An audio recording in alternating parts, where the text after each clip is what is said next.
Imagine going through life, your whole life, and not really knowing who you truly are,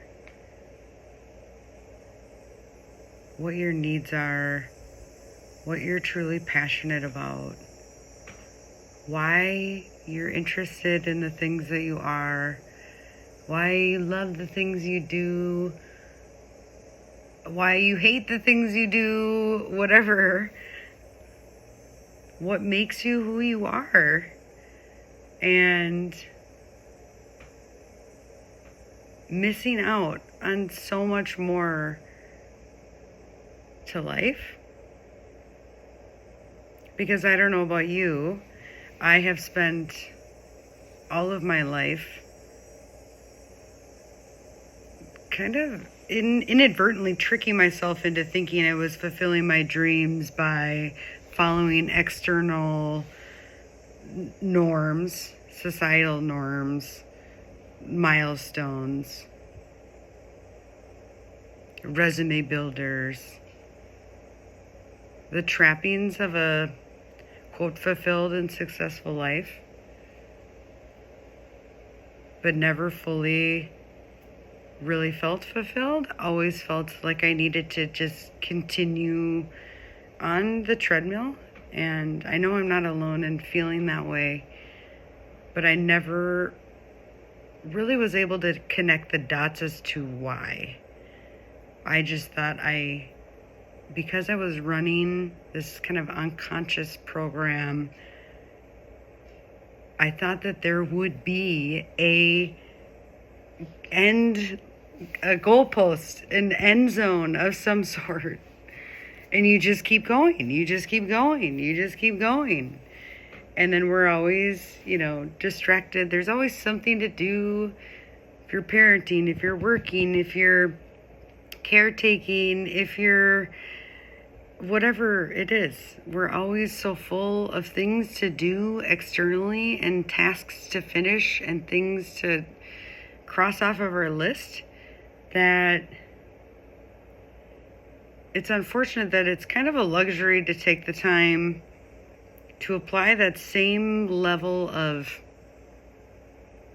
intentionality and stick-to-itiveness and perseverance to getting to know ourselves. Something that really jumped out to me in that process was when I was thinking about starting to do some online dating. Ultimately, I have not, because it's taken me on a detour of this to get to know myself. But one of the questions that you hear kind of, the dating gurus or relationship gurus ask, or they're like, ask them X, Y, and Z questions.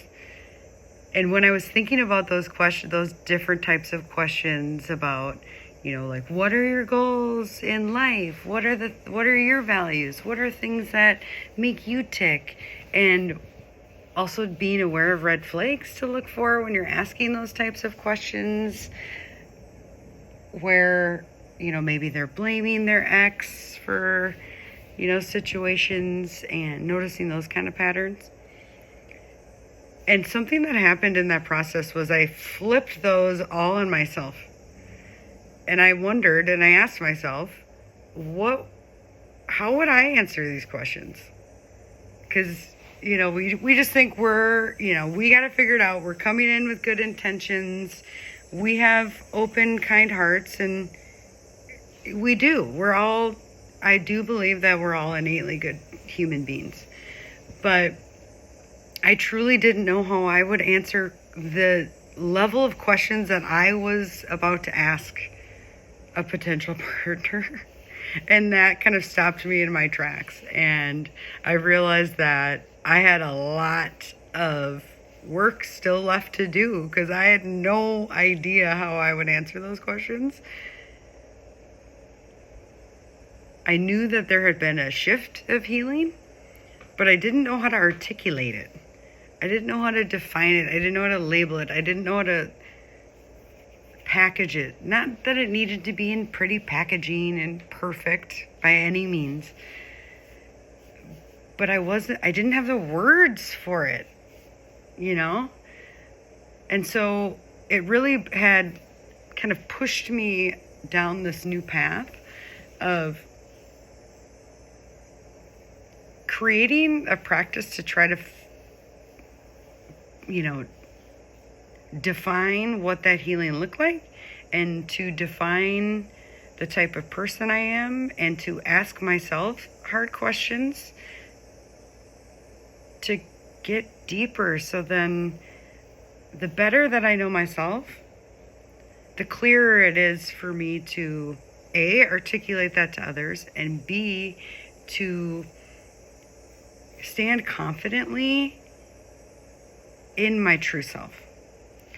Because when we are unsure of ourselves, whether that's just purely because we've never taken the time to get to know ourselves, or whether it's because we're scared of what we'll find, it's hard to stand in sturdy kind of ownership and leadership of yourself. And so just taking the time to think about, hey, what are the ideal characteristics that I would look for in a partner or a friend, or what I want in those interpersonal relationships around me, whether they're, romantic or otherwise. And ask yourself those questions and take a look at what your answers would even be. Because if you're anything like me, you've never asked yourself those questions before. And you may be surprised that you don't know how to answer them right out the gate. And that's not bad inherently. It's just a matter of oh my gosh, I didn't even realize I didn't know how to answer these questions. And honestly answer them. And that's kind of the perk of doing this on your own, privately, either, in your head or journaling or through video like we're doing now. But you can answer them honestly with zero judgment, of just get it out there and start to kind of play with it in terms of molding, like a potter is molding the clay. And you get to be that potter, and to kind of figure out what that end product will look like, and you're that end product and piece of art. But just take some time to ask yourself some questions that you would ask someone that you see a lot of potential in. Because you are also that person too. It doesn't always need to be someone else.